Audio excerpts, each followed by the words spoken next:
Welcome to King Said So, Africa's one land, one language, one currency, one army on King Said So. Africans can unite. Your Pan-Africanist podcast. Enjoy. In a surprising move, Nelson Chamisa, the leader of CCC political party in Zimbabwe, walks away from a party that he formed. But this is not the first time. In 2018, Nelson Chamisa lost the election to ZANU-PF when he was still the leader of MDC. He then walked away from MDC to form CCC in 2022. 2 years later, he is walking away from the party that he's formed. What could be the reason? Let's listen and hear from the horse's mouth. Quite a long statement bearing your name came out last night. Can you explain to us in a sentence or two why you decided to walk away from yet another party you started? Well, what you do is that when you realize that your cattle pen has been invaded by cattle rustlers, you just need to walk away with your cattle to secure them. I'm not walking away from the citizens of Zimbabwe. I'm walking away from a poisoned chalice. There are many other wells. There are many other sources of water. There are many other vehicles and platforms that could be and should be used. So we are taking a new way, a fresh approach, a new start. In fact, the future has just begun. Okay, we're going to talk about that future in a moment. The reasons, just briefly, what is it that made you take this extraordinary step? Indeed, it's a very drastic measure against our own will and against our own intention. But because we have seen that Mr. Mnangagwa and ZANU-PF are now abusing institutions of the state, in particular Parliament, the Zimbabwe Electoral Commission, and in some circumstances, even our own courts, because they are now contaminating our courts with their politics. That has necessitated what we are doing. We don't want to be forced into a dance, dancing to the tune of a dictatorship, dancing to the tune of Mr. Mnangagwa, recalling our members of parliament. After recalling those members of parliament, stopping them and barring them from then participating, because he knows that in the arena of elections, he has no support. Just as he was rejected on the 23rd of August 2023 election, they want to continue to ward off that rejection by avoiding the votes and the voters. Yeah. Peace in Pan-Africanism to all my African brothers and sisters from all around the world. Thank you and welcome back to King Said So. I am your host, Kagiso Hlongwane. King 053 Mr. Easy Imali Enenginengi. And this time around we go to Zimbabwe. Mangwanani, Makasimba here. Takasimba. Taura Shishona Mbichana. Yes, that is the native language of Zimbabwe, Shona. A country of kind people, very soft-hearted people. But unfortunately, since 2002, 2003, their country has been facing a lot of sanctions that made the political landscape to be polluted and made the economy of the country a living hell, to say the least. Zimbabwe has been facing these sanctions because the USA and the UK felt that the then president, Robert Mugabe, did not host or hold free and fair elections. There was some violence at that time during election parties. Some people died. And there was a lot of things that was said that was not good about the election of that year. The white colonizers decided to pose sanctions on the Zimbabwean country.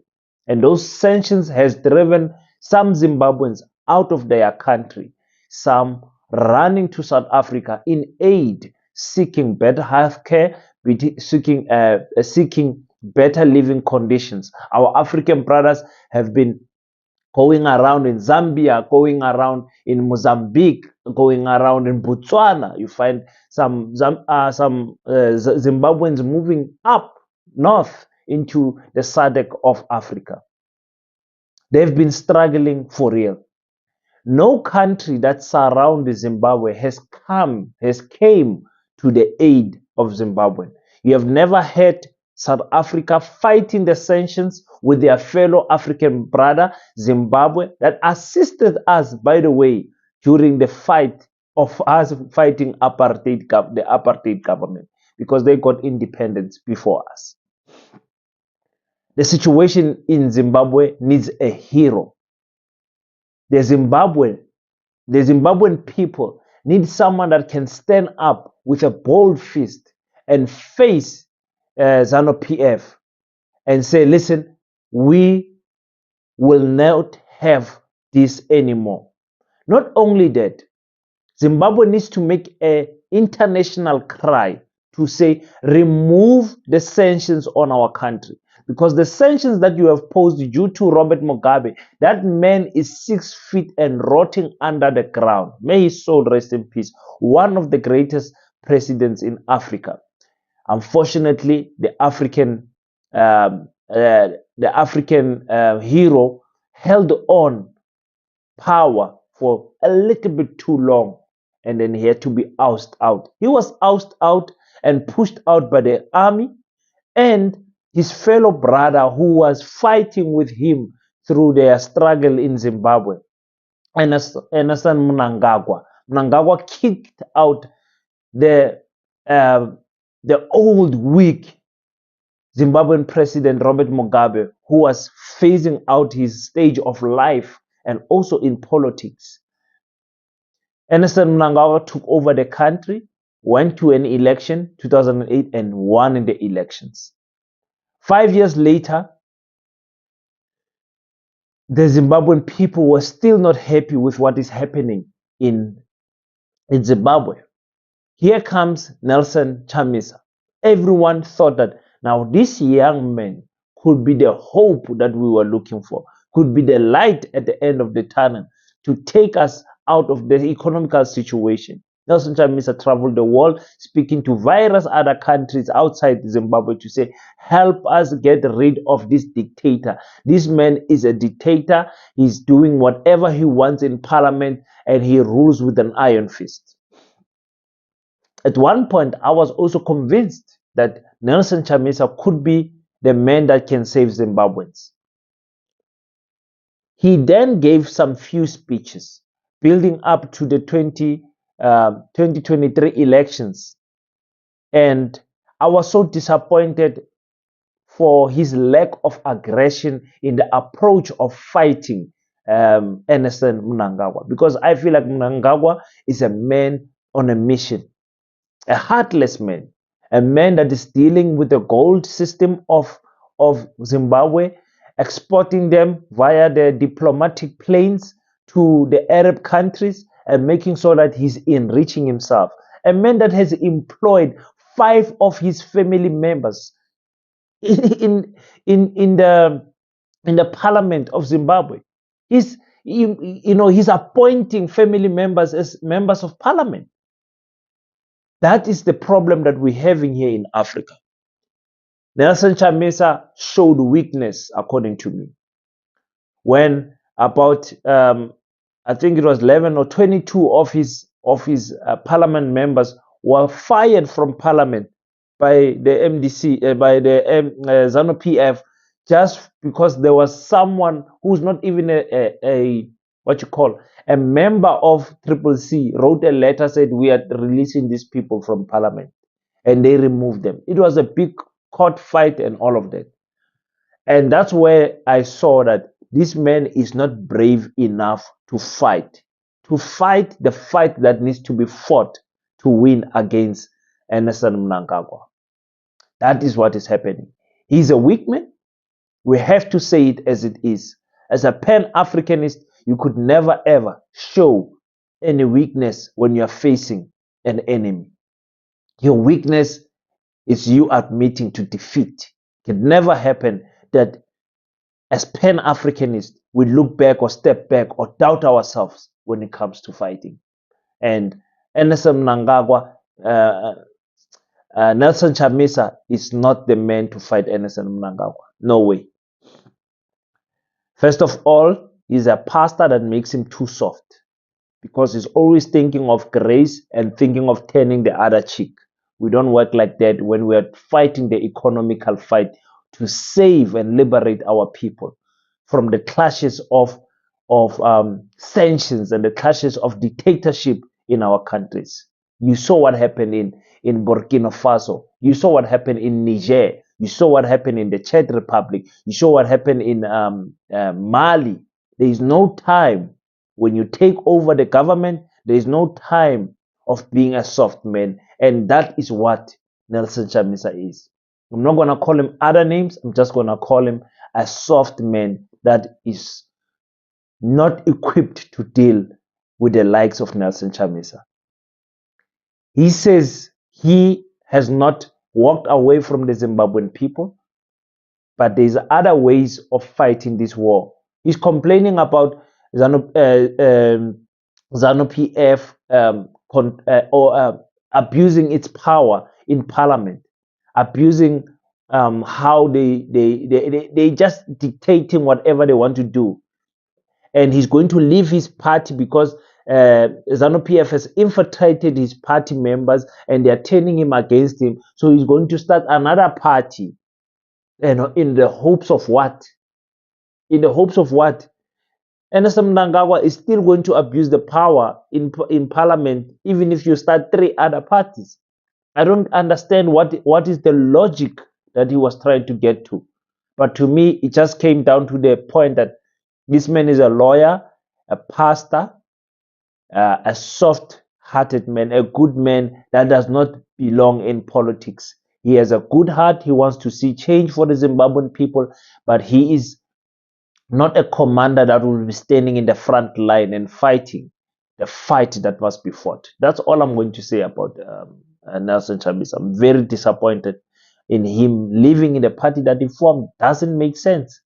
He's going to form another party now. Who is to say when things start getting heated in that political party that he's not going to leave after 2 years, after 3 years? How can you trust such a person? The Zimbabweans need another hero. If you are watching us from Zimbabwe, we need to know who is it that can come out of Zimbabwe and save Zimbabweans.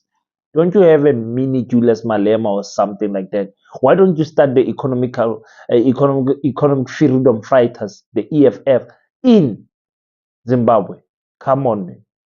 Come on, man. Zimbabwean people are so intelligent, but that intelligence must be accompanied by a militant mindset, or otherwise Zimbabweans, I'm very sorry, you're going to remain in your situations where South Africans are undermining you. Everyone is looking at you as a second, third class citizen because you don't want to fight the fight that you must fight in Zimbabwe. And that not only goes to Zimbabwe, that goes to us as Pan-Africanists, because Zimbabweans can't fight that fight alone, but they need to spark it, just like what is happening in Palestine and Israel. Why is it that the weaker Palestine is getting so much support from the world? It's because they are standing up and fighting and are willing to die for the little piece of land that they have. You understand what I'm saying? If you are maybe new on the channel, it's the first time you're tuning in and asking yourself, who's this young man? I'm a Pan-Africanist. I'm a pro-black person who believes and advocates for one Africa, one land, one Africa, one currency, one Africa, one language, one Africa, one army, with one Africa that has a single president. I believe that Africa is a country with 54 states, 54 villages in Africa. Those 54 villages have got leaders, and those 54 leaders will then elect the one Africa president that will speak in one voice for the entire of Africa. If you like that type of stuff, you like Pan-Africanism, you like to know more about what Pan-Africanism stands for and what we advocate for, this is the channel. Maybe you can consider joining the family. Thank you so much to everyone who has donated to the channel. Thank you to our sponsors, Black Heart Clothing, Aluta Continua, and why not Technologies in Cape Town, that is continuously showing the support that we need on this channel. Thank you so much to everyone that is contributing. I've got people in the USA contributing to the channel. If you also want to contribute, you can click the thank you button there underneath somewhere there and contribute whatever amount you feel can assist us in the mission of Pan-Africanism, spreading the word of Pan-Africanism. We are going to build the first Black independent Pan-Africanist school here in South Africa. Stay tuned. We're working in the background. Stay tuned, guys. Stay tuned. That's all I'm going to say. Until we meet next time, don't forget to pray. And after you pray, stand up, African child. Do your best so that God can do the rest. Peace in Pan-Africanism. I salute you. Black Heart, the hustle continua. 100% good quality t-shirts, made to inspire your goals and dreams. T-shirts are now available at an affordable price. Place your order now. 068-473-6908. Instagram at Black7576. Facebook page Black Heart.